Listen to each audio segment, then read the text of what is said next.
Hi, welcome to my Build a Patient poster presentation for Dirty Needle Stick to Cirrhosis. My name is Shay Click. This is for NR 283 Pathophysiology.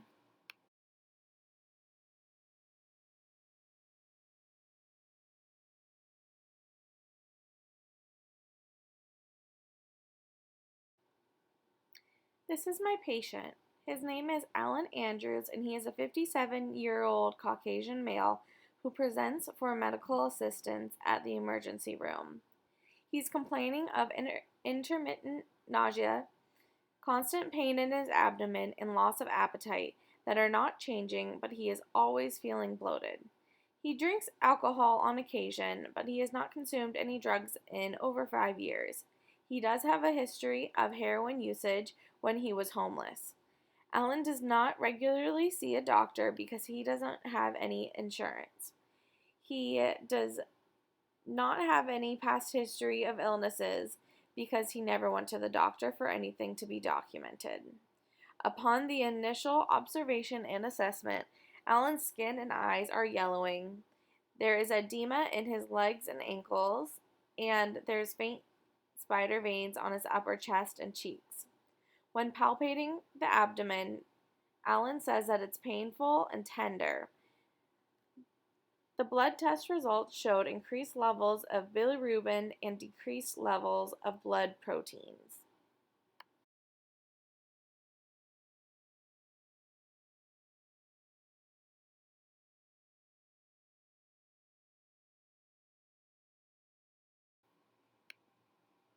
Cirrhosis is a chronic liver disease that slowly progresses over time.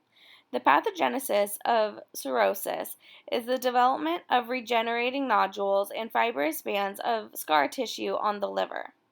This happens by initial injury to the liver that initiates the inflammatory response that destructs and kills the liver cells, including hepatocytes, the bile ducts, and vascular endothelial cells.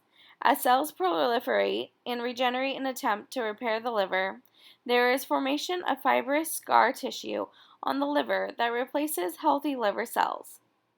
The risk factors of cirrhosis include overconsumption of alcohol, obesity, and having viral hepatitis.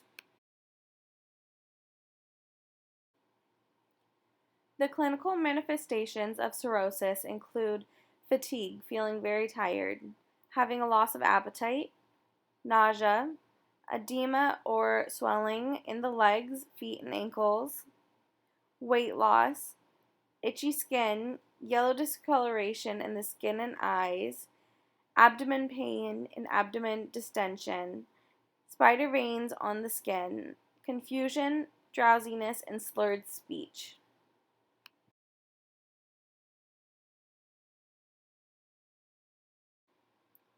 Cirrhosis is a chronic and usually irreversible disease.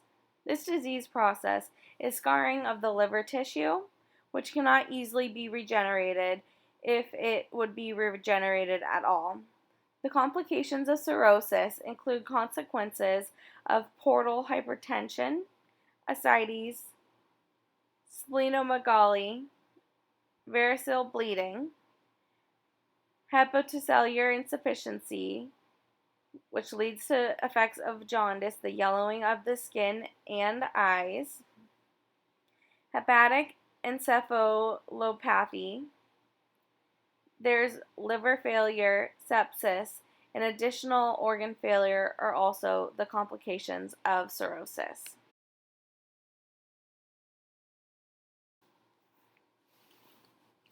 Dirty needle stick is an injury when an individual is pricked or uses a previously used needle that has potential to cause infection of other viruses and bacteria, including hepatitis C, if it has a blood-borne pathogen on it already. Hepatitis C is a viral infection that attacks the liver, causing inflammation and serious liver damage. Once an individual has hepatitis C viral infection, scar tissue is starting to replace the healthy liver cells, which prevents the liver from working properly. The liver sinusoidal endothelial cells have defenestration, which means they're thrown out, and the capillarization that contributes to the hepatic dysfunction to the liver cirrhosis becomes scarred. The liver becomes scarred by fibrosis over years, and it shrinks and gets hard with cirrhotic nodules. Now, back to our patient Alan. There's different possibilities of his past and will be in his future that are involved in his dirty needle stick to cirrhosis journey. Alan's past of heroin usage may have led him to a dirty needle stick injury. This injury could have caused him a viral hepatitis C infection. Because Alan never went to a doctor or would seek medical help, this hepatitis C viral infection could have become chronic and led to chronic liver damage. This damage of fibrosis scarring resulted in Alan experiencing cirrhosis of the liver, and now his liver would be in liver failure. If Alan was diagnosed with cirrhosis, the damage to his liver would likely be irreversible at this point. The possible treatments would include educating Alan on stopping drinking alcohol, weight loss, taking medications to control his hepatitis and other diseases or illnesses such as portal hypertension and hepatic encephalopathy. He would be educated on diet changes to prevent the fluid buildup in his body, and he may be a candidate for liver transplant surgery. Alan will be at risk for more illnesses such as cancers and additional organ failures due to his chronic cirrhosis condition.